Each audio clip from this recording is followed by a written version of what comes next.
I've got this team of assistants who are walking around coaching as well. So it's that student-teacher ratio. Now, technology allows us to take the student-teacher ratio to one to one.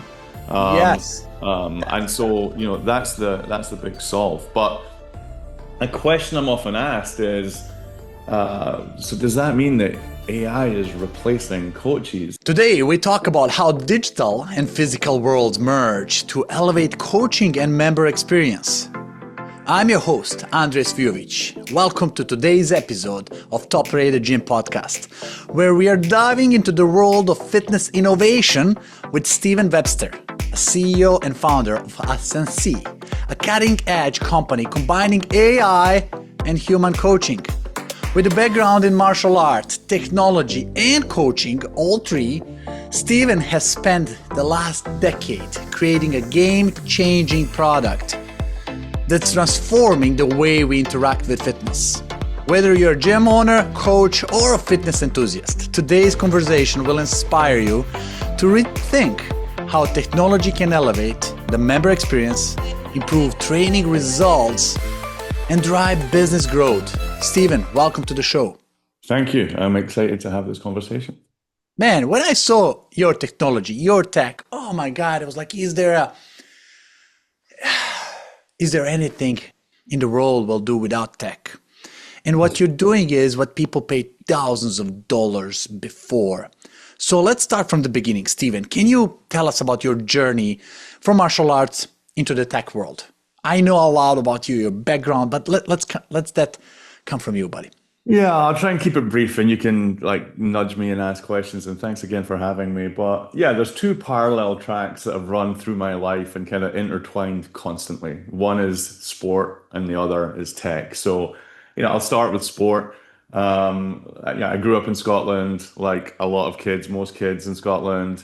Played a ton of sport. We play a lot of football, soccer. I played a lot of hockey, a lot of water sports, windsurfing and swimming. But the sports and activities I was kind of disproportionately obsessed with were martial arts. I joined a judo club when I was 7 or 8.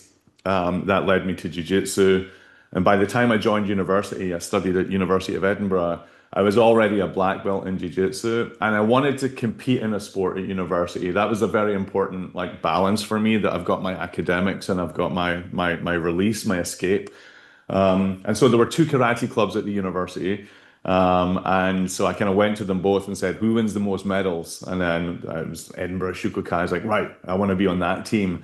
And, very quickly, I walked into the dojo with a white belt tied around my waist. I didn't want anyone to know I was a black belt in jiu-jitsu. And so I just kept my head down and like, I don't want to be a target. But very quickly, they kind of figured out you've done something like this before. I was quickly competing on the team. I was assistant coaching as a student. And then I took over the club as when I say as a full-time coach, I had a real job as well.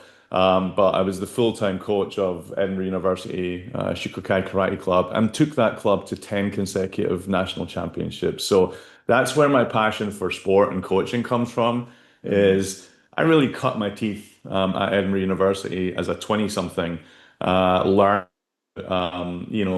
coach hundreds, if not thousands of students in self-defense and sport karate.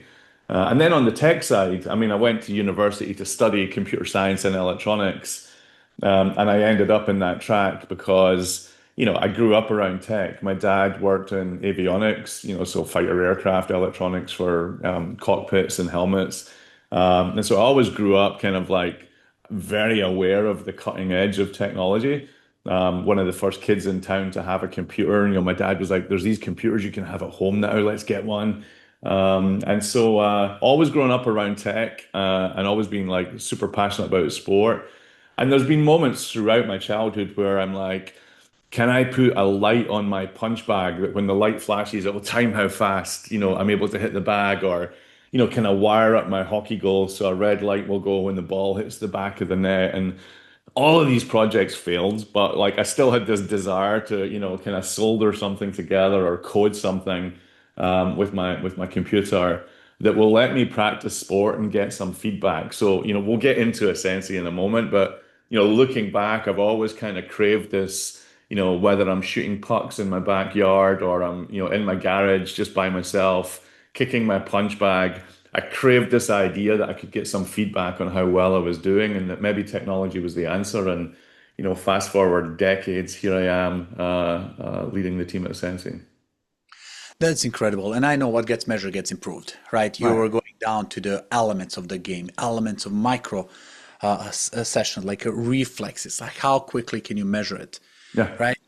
And that passion, took you to combine the world of fitness, sport, coaching enthusiasm, and technology coming from Adobe and Microsoft and big Right. company. You figured out like, oh my God, technology can solve a lot of problems. How can we apply in a world that's not technology driven? Right. Fitness usually is the one to last apply. All the technology is driven by big companies for big companies. But thanks to people like you, now we're seeing this technology adoption in the world of sports. So I want to see how you combine two areas that are pretty much distinct. Like coaching is very personal Yeah. and technology is getting personal. But how do you merge this? How do you explain even AI and machine learning coming together as a part of that? Let's try to Yeah. simplify it for listeners. Well, let's work back from the problem. Too often, like, technology is a solution looking for a problem. And like I lived the problem. First as a student, I wanted to train with the best people in the world. I wanted to be the best martial artist I could be. And so how do I get access to world-class instructors? And I was lucky because as a coach at University of Edinburgh, you can pretty much call any martial arts instructor in the world and say, can I fly you to Scotland? We're going to show you around a few castles, take you on a few whiskey tours, and you're going to teach for a weekend to a room full of, 100 students. I always got a yes. And so that allowed me to bring some of the top instructors in the world to my club, train with them, follow them around the UK for 3 or 4 days, teaching at other clubs. And that's how I met my CTO, is he was on that seminar circuit tour with me. Um, and so I got to experience what it was like to have access to the world's best trainers. So that's part one. But then I experienced the problem as a coach as well, because something quite distinctive about a university sports club is you don't have a 12-month calendar year. Like you're not going to class every week for 12 months. You disappear for the summer. You disappear for a month of study time for exams, and quite often students will go home and then come back to university, go to their original home, and then come back to university. And so I had all these students that didn't want to lose their edge over the summer vacation or wanted to keep training. And I had one of the first karate websites on the internet. I mean, I remember the internet when I thought I'd read the whole internet because there was no links on the Yahoo page left to click. And so, I learned HTML when it came out and I wrote all of my syllabus. I put all of my syllabus online, and suddenly, all around the world, people were finding the Edinburgh Karate Club syllabus and following it and learning techniques and learning kata and learning forms. And I even experimented with things like once somebody is what you would call consciously competent in something, which means I know what I'm doing, but I have to think about it, and every so often I need a nudge. I realized I could stand pretty much at the back of the sports hall and nobody could see me, but if they just listened to what I was saying, next, turn to your left, downward block, step forward and punch. One, and then they all turn and do their technique. And so I wondered, what if I just recorded myself saying that on, this is when MP3 players were just coming out. Before iPod, it was diamond reel MP3 players. And I took a diamond reel and I recorded myself talking through a class, wondering if will that be enough for a student to go home and with an MP3 player they can at least have the audio of me in their ear. We're maybe at 1997 in this part of the story, so I'm already thinking about can I put an audio coach in your ear that will guide you through the class as if I was there. So fast forward, I've built a software consultancy. I've sold it to Adobe. I've worked at Adobe. I'm working at Microsoft. I'm working with teams like Xbox Connect, who are using cameras and computer vision to track your body. I'm working with teams like Cortana. Now, everybody thought Cortana was Microsoft's attempt at Siri, a search engine, but the Cortana vision was bigger. It was like, what if we have these in-ear intelligent agents, intelligent assistants that understand our health biometrics, they understand our finances, they understand us. So I was living in this world of networks of intelligent agents that knew us, had access to our data, had some sense of cognition or perception, whether that was speech recognition or movement recognition. And I just had this moment at Microsoft of the thing I've always wanted to be able to do is like, how can we make a machine see and understand human movement and then intervene and coach human movement? And if I can do that, that's got applications in sport, in fitness, in healthcare, in physical therapy, and industrial ergonomics. And I kind of saw it as a problem like this is as big, if not bigger, than speech recognition. And that's a multi-billion dollar problem to solve.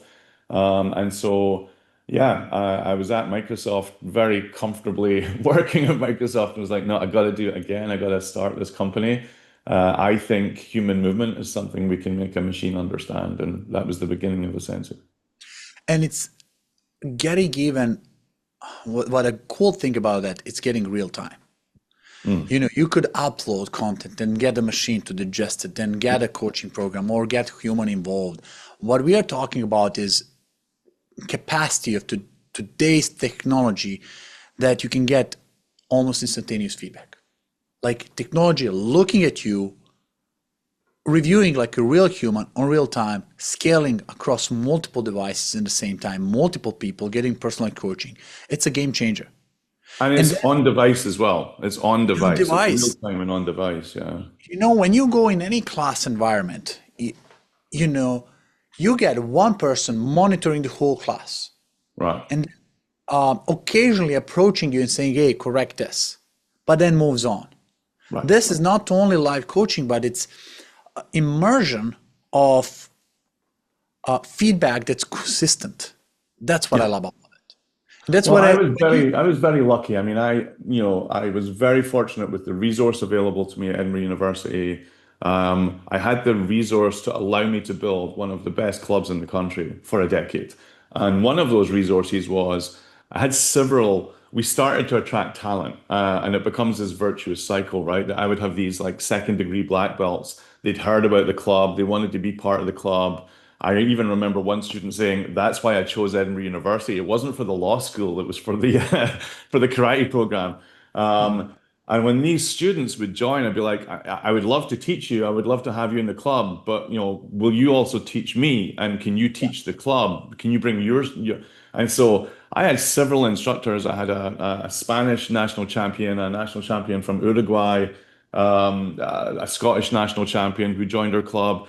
All these incredible students who were my assistant instructors. So now I'm in a room, but to your point, yeah, it's not just me walking around coaching. I've got this team of assistants who are walking around coaching as well. So it's that student teacher ratio. Now, technology allows us to take the student teacher ratio to one to one. yes, And that's so, that's the big solve. But a question I'm often asked is, so does that mean that AI is replacing coaches? And it doesn't, because in that environment that you spoke about, an environment I loved. I mean, I spent 5 or 6 days a week, in some stinky sports hall or church hall coaching karate. And I don't want to I don't want to take away that opportunity for that coaching experience from others. It changed my life. I don't want to take it away from others. And so in that situation, listen, if you're at home and you're a kid like me in your garage, imagining Bruce Lee's coaching you on your punch bag, you want that one-to-one real-time interaction, that synthesized voice in your ear, giving you exactly the coaching you need based on observation of your movement. So we do that. But in a group brick and mortar experience where there's an expert in the room, let's use the expert, but just let's make the expert more efficient. So imagine you're in a dark studio and there's 20 people on rowing machines and they're rowing, and Andre on rowing machine number 7, the AI can see that his stroke sequence is wrong and he's pulling with his arms, not pushing with his legs. We don't need the system to tell you. We can tell the coach, look at your Apple Watch. Andre on, water rower number 7 is pulling, not pushing. And now the coach can walk over, and you don't need to know there was a technology intervention as a member. It's just like, wow, the coach was there when I needed them with the coaching I needed at the time. And so I think about that a lot. How can technology like make us all better at what we're doing and not replace us? Does that make sense? because yes, coach has real human, has empathy, has understanding, has relationships. AI will have a hard time catching up on that, right? I disagree, but I don't. I still I don't didn't want to say it's replace the impossible. human. I hard time still don't want catching. to replace the human, but I think, I mean, we're seeing like, at the date of recording this podcast, there's been some pretty interesting papers about, I mean, it's almost like the Spike Jones movie, Her. People are starting to feel a real empathetic attachment to their chat GPT and their AI voice. And so don't don't undermine how Mhm. possible it is to establish rapport Yes. digitally by feeding It, our egos. it is, and I love what you're saying. You empower. Pretty much, you put superhero uh, suit on your coaches by We giving call them super coaches. We call it the super coach. Yeah, super it's coaches because yeah. suddenly they have eyes on every member. Right. Suddenly they can hear, see, observe simultaneously and get, it's almost like Stark guys, like, okay, whispering in your ears, go help this guy. Yeah. Because people will appreciate, not everybody will jump in with the headphones in the workout and get their apps and streaming and so on, but empowering coaches to be better coaches. That's why we use ChatGPT and AI and all these tools to empower us, not to minimize the quality of the work, but amplify it by becoming Right. more present, more quality, better instructions, right people instructions, because otherwise people can get hurt, right? Well, They, let me jump on that point because it's a really great point. So the first example we gave of the super coach was you can see more. We've given you kind of Superman vision, right? You can see everybody in the room, even if you're not looking at them. We've made light bend around corners. But the second use case is, and you touched on education. So we've got a number of customers in brick and mortar. One I'm thinking of in particular, In Motion Wellness. They have, I'm going to call it 20, 30 studios right now where, and franchise, like assisted stretching studios. Sorry, punching the microphone. So assisted stretching studios where, you're working with, a practitioner who is working on your mobility and your stability. Now, with the Sensei, your day zero experiences, you walk into the studio, you go through an active warm up. You're aware that there's a tablet, an iPad, where the camera is trained on you. As the practitioner guides you through the active warm up, it's on screen, but the practitioner is like, now we're going to do a forward fold, or now we're going to do an overhead squat, or now we're going to do a step back lunge with rotation. But the whole time the member is doing that warm up, the system is watching them with precision, right? And understanding, what's Andre's immobilities, or where can we introduce some more stability? And the whole time thinking of all the things I've seen that I could fix, what's the most important to fix based on our coaching philosophy? And two coaches might not agree, but if you've got a syllabus or a pedagogy or a philosophy around how you want to coach, you will consistently say, if you see these three things, this yeah. is the thing you would coach first. And the way you would coach it would be this stretch or this exercise or this mobilization. Now, over time, coaches might start to freewheel a little bit. Or if you've got a new coach to your organization and the education's still not in there yet, they might do something from where they used to work, not where they work. Mhm. So now with the super coach, what happens is the member warms up in front of the iPad, but the recommendations and the feedback, that precision training and what exercises you should do based on the company's pedagogy, Yeah. again, that goes to the super coach. And so now they're kind of looking at the iPad and it's like, I can show you your scores. We're good here. We're going to work on Yeah. this. And this is the exercise we're going to do. But it's allowing gym owners or franchise owners to really make sure they're controlling the quality of the education that's getting delivered, that what they teach in induction or what they teach in onboarding is what's getting taught on the floor as they scale their franchises. Steven, here's how I see this. There's going to be industry shift now, and you're leading it, right? There are people who are great coaches, tons of them, but they don't understand technology. Hmm. There are people who are great coaches, understand technology, but they don't understand building company. And there are all of those who understand technology, small percentages who are willing to do something, and those who are willing to do that really do it and deliver it. I mean, you are Right. one of the rare examples that has to put all three things together and put your time, effort, and money behind it.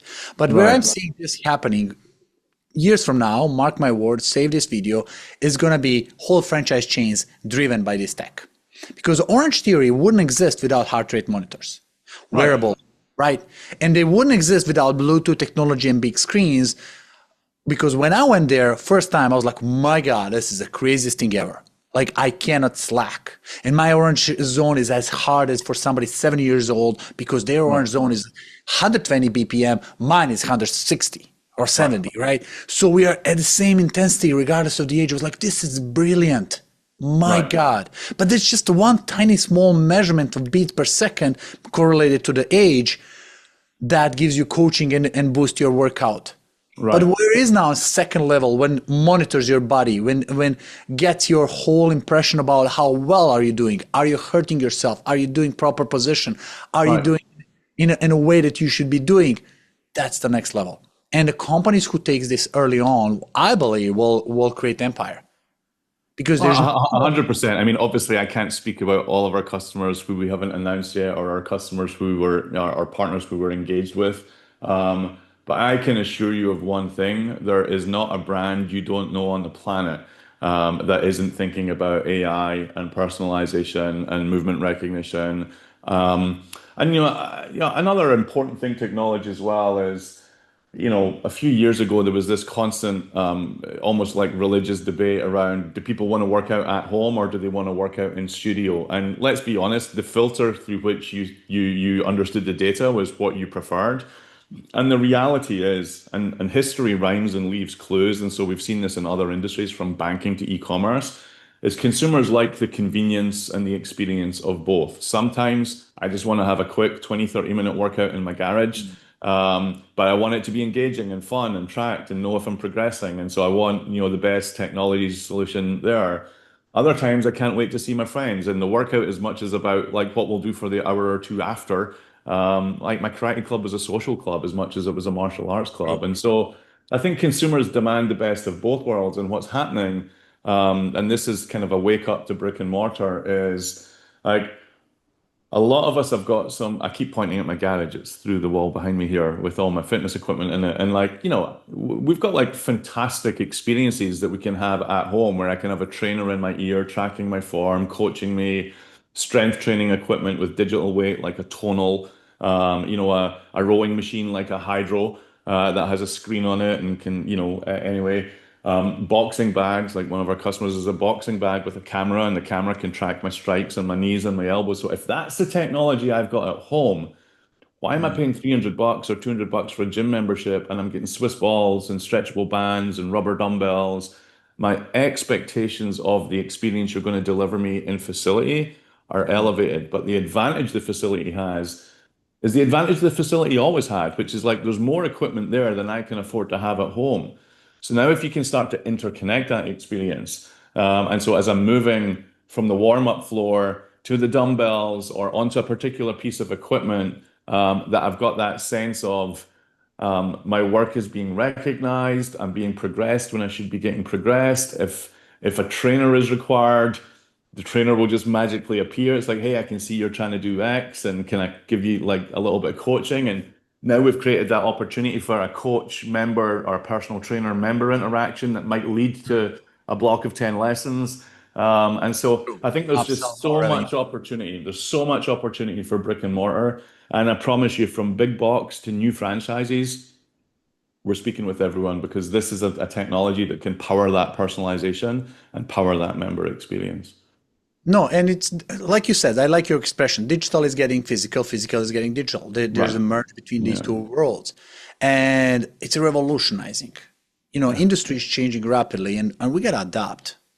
And how I want you to picture this is for somebody running a gym and thinking about tech. Like, oh my God, I'm so not techy. I barely figured out my booking system, Right. right?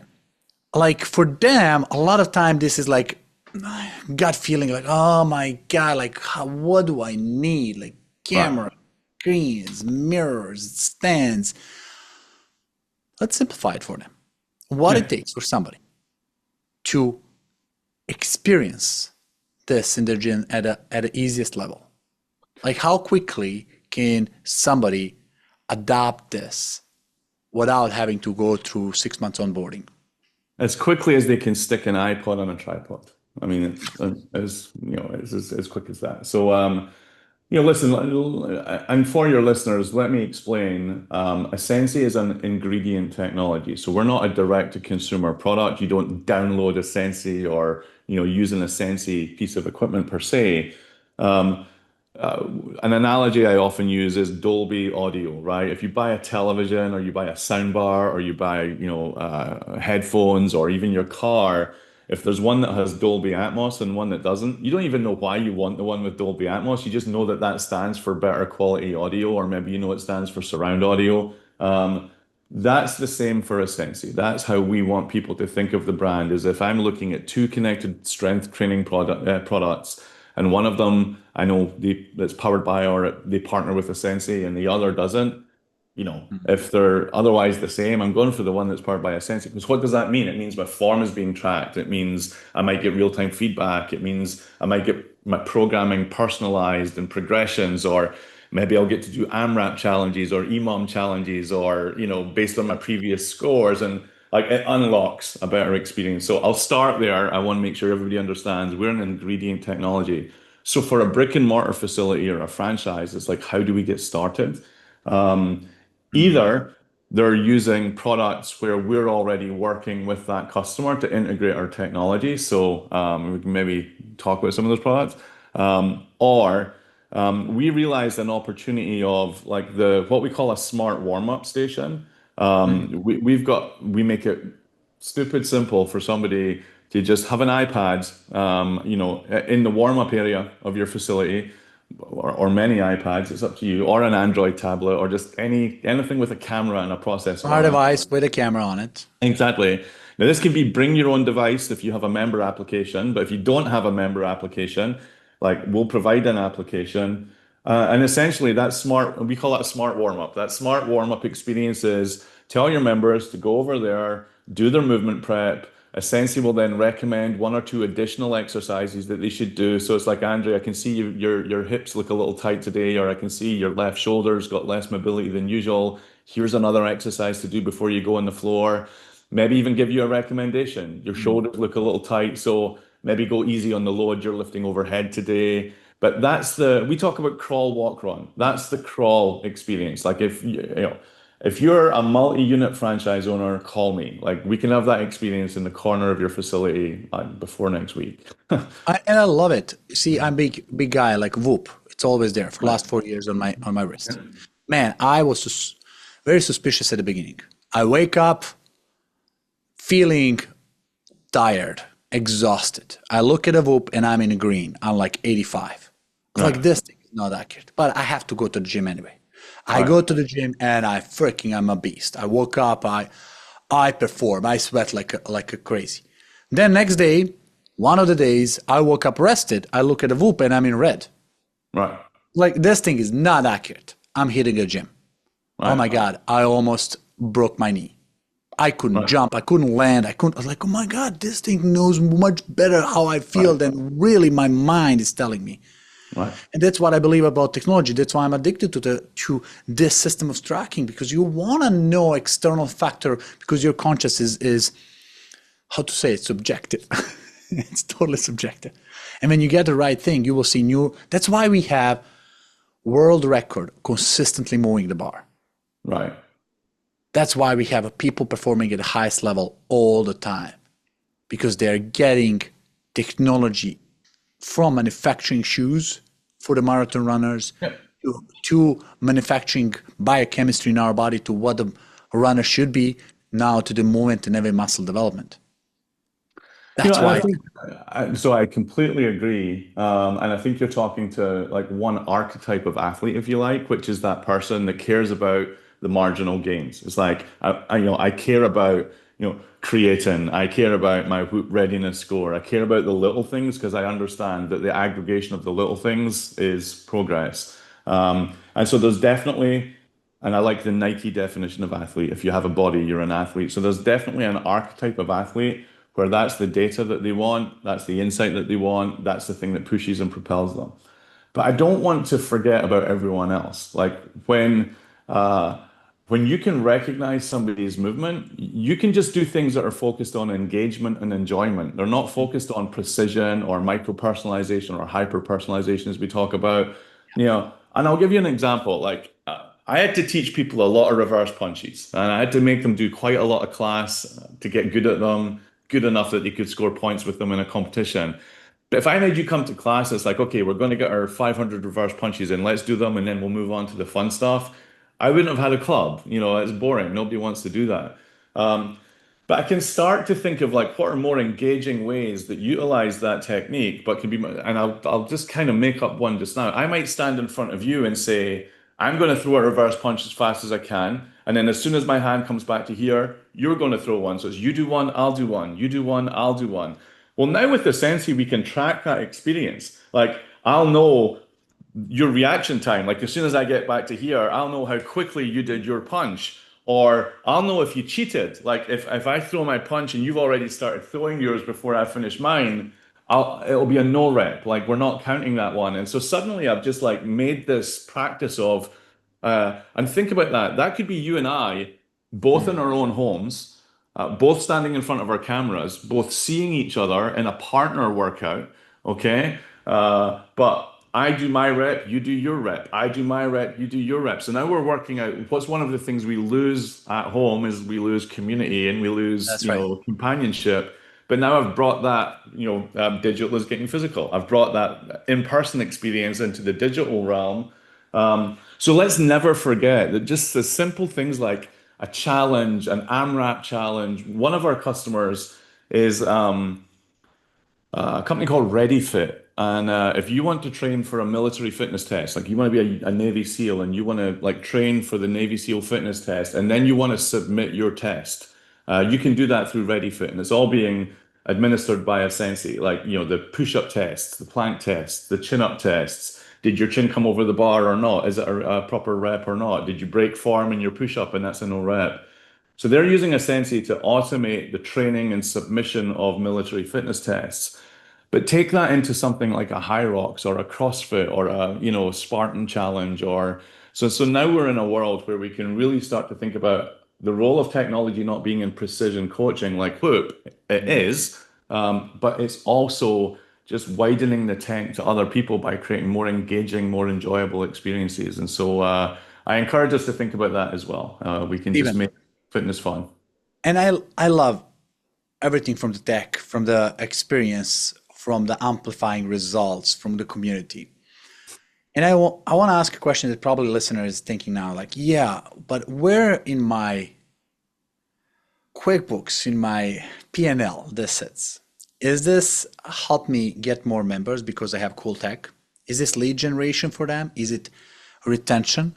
Is this upsell opportunity? How do you see this helping somebody bottom line? You know what I Let's mean? talk, yeah, no, 100%. Let's talk brick and mortar.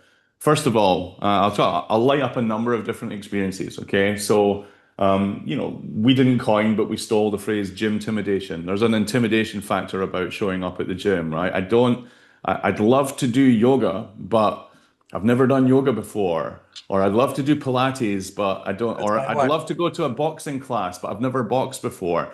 I can teach you a jab across, a hook, an uppercut, and a knee strike. I can teach you them through a phone in the psychological safety of your own home. Like I'll Mm. teach you the six punches that you need to know to walk into such and such a boxing franchise so that when you show up, I've removed that intimidation of like, I'm going to be the only one that doesn't know what they're doing. So now I've increased your customer acquisition by solving the intimidation problem that's upstream in your funnel that you didn't even know about. So for Mm. yoga, for Pilates, for boxing, for combat sports, even for strength training, you want to join I saw all these people at this like circuit training class and it looks fun, but I don't know any of those lifts. Like I can teach you the fundamentals at home. Mm. So that's number one on acquisition. The smart warm up, and that example I shared where your onboarding will be, we're going to take a look at you. The AI is going to like score your mobility and your stability, and then we're going to show you what your plan is. Showing somebody a plan and showing somebody that you're good at this, and we're going to work on this, and we'll get you from here to there. That's causing people to buy a 10 pack, not a one pack, right? It's like I'll take a 10 pack of classes to do what that thing says. And then, the third thing I'll share two more. One is just engagement. If it's engaging and and I enjoy it, I'm likely to go back the next time. Like I always, I always finished my karate classes with some sort of fun challenge or fun game that everybody was like, the endorphins were as high as the adrenaline, because it meant they were more likely to come back to the next class. So like now we can deliver finishers. And And then that can be creativity to the next level because you can absorb everybody and it can be something exactly, a not leaderboard just a where all push of our up. squats or all of our plank holds or all of our, but the last thing I'll say, because it's the most important metric, I think, is in the world of sport and fitness and healthcare recovery, rehab or prehab, progression is retention. If you can show me where I could be Yes. and you could show me that you got me there, show me where I could be next and take me there. So if you want to tackle churn and tackle retention, we definitely think being able to show people, so that smart warm up becomes a baseline and then it becomes a regular check-in experience as well, where I can see my mobility is improving, my stability is improving, my strength is improving. So depending on, I would encourage people to reach out to us. You can take the man out of Adobe, but you can't take Adobe out of the man. I used to run the experience design team at Adobe. And so we spend a lot of time with prospective customers on, given your modality and given your members and given their needs, what's the best imaginable experience we could deliver that would be powered by our technology. And we love to get in that creative mix and ideation process with And people. let's talk about that because now you mentioned multi-location franchises. Yep. They are definitely perfect fit, either existing, upcoming brands. I mean, they're brands from two locations, multi locations to 2000. Yep. And I wanna know what's the best way for somebody to really see, learn, experience this tech. What is your preferred way or their preferred way to get in touch with the technology? Yeah, Your I team. mean, in the first instance, just reach out to my team. So sales at Asensei.com, partners at Asensei.com, hello at Asensei.com, you'll find us. And, we would have one of our team kind of reach out and, we like to treat all of our customers with white gloves on. We don't want to just send you to a website to like figure out for yourself and tell us if you want to buy or what. It's, we have a much more kind of white glove experience where we can be a little bit more consultative, like Yeah. understand why is this interesting to you, and that will steer us around what do we want to share and show. And of course, we've got demos for days where we can let people, download something and experience it for themselves. But that depends on what their use case is. So, email us. We're very prolific on LinkedIn because we're a B2B, Mhm. company. That tends to be a place. So like find us on LinkedIn if you use LinkedIn. But we're not hard to find. We've got a pretty And I distinctive. would Yeah. I would say, guys, this is technology that's now, not future. It's happening now. It's already in the implementation. If you're not, my favorite quote for by Peter Diamandis, who runs Abundance 360 conference, incredible guy in the AI world. He says by the end of the decade, we'll have two types of businesses: those who fully utilize AI and those who don't exist. Right. There's nothing in between, guys. So if you're waiting for to be a late guy in the game, if you're a guy with still a rotary phone at home, nobody does this anymore. But my point is, we all deserve to learn about this. And my invitation for everybody is go and learn about this. Educate yourself what's technology is available. I'm not doing this for you guys to sponsor this. Me and Steven here are talking here to you without any agenda. My goal is to promote technology that can really help you get your business to the next level. But not only for your one-sided, but for your members' experience, retention, your employee satisfaction, your member satisfaction, your competitive edge, by bringing you people like Steven who will share his time and talk about this. So, Steven, I appreciate your ideas and your hard work behind this. Your My team's hard work. Yeah, it's taken a village. So. yes, it takes a village to raise the company like this, definitely, and it's constant progress. So, can you give us for the last? Is there any future things that this tech will allow us to see, or this is maybe for the next episode? No, I know. I'll tell you what we're working on next. Why not? So. Today, we're powering digital apps or connected fitness products.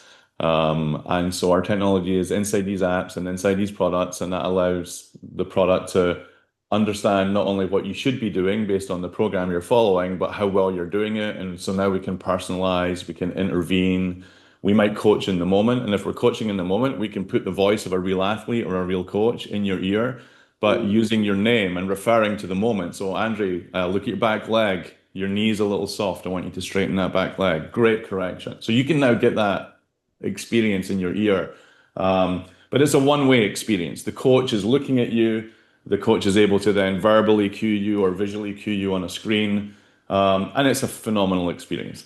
But what we're working on now, what we're delivering next is, in AI, and I try not to talk about the underlying tech too much. I don't think the person watching this show needs to become an expert in GPTs or LLMs but you should be looking for like, what are the tools and the products that are incorporating this technology that are solving problems I have. People I don't have an AI problem.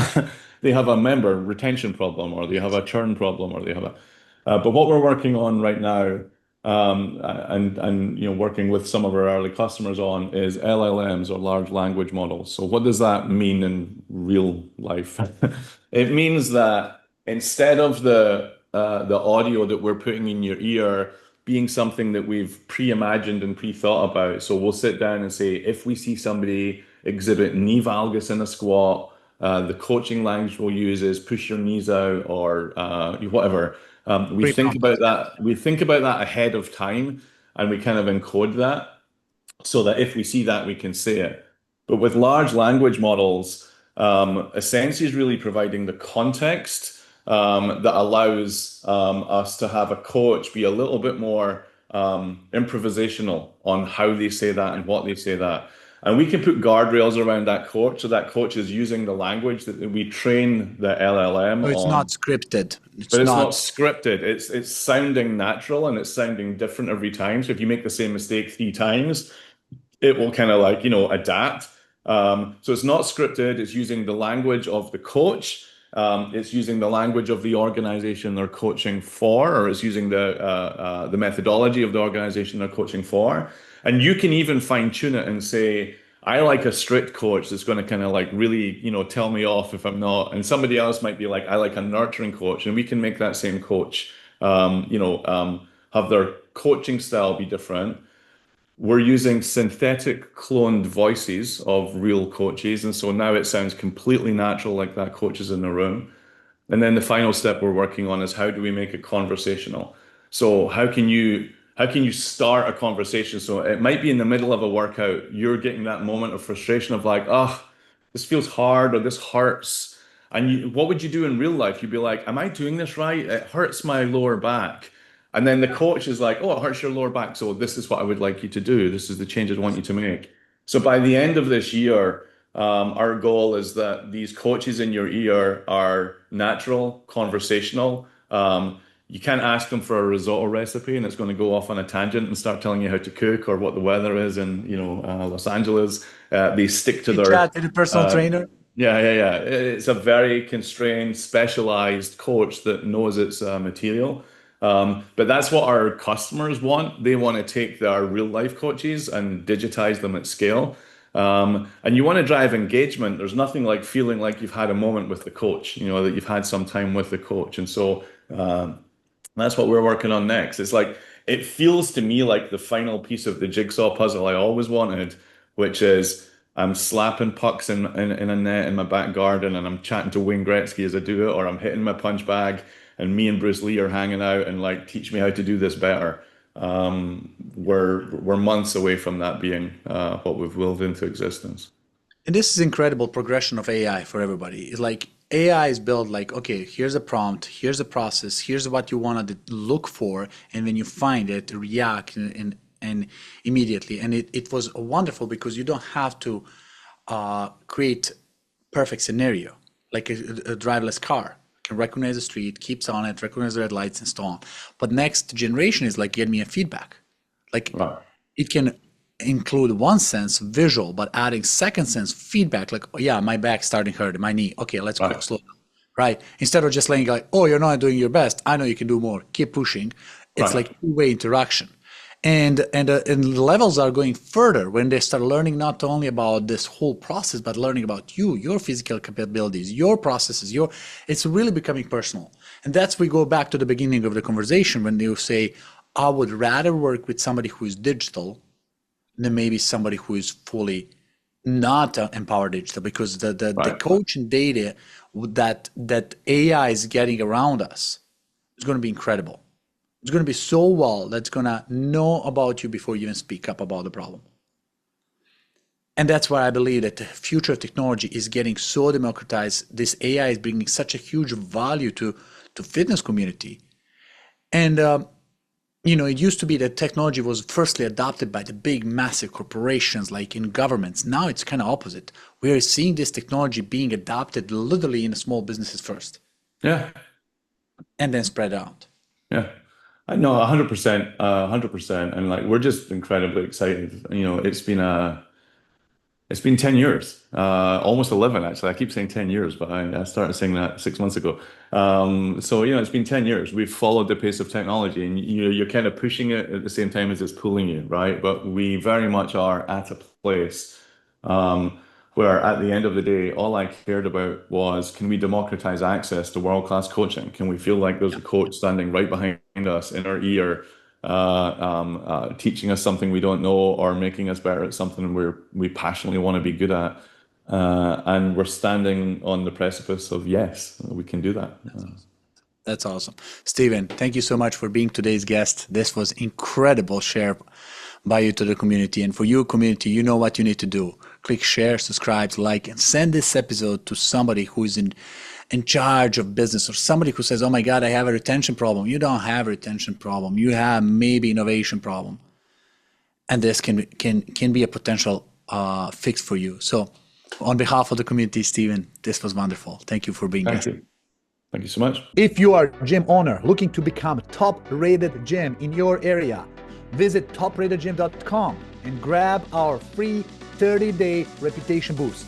That's topratedgym.com. I'll add it to the show notes for you. Don't forget to share this with your friends. Stay strong, stay motivated, and keep pushing your gym to the top. Until next time, this is Andre signing off.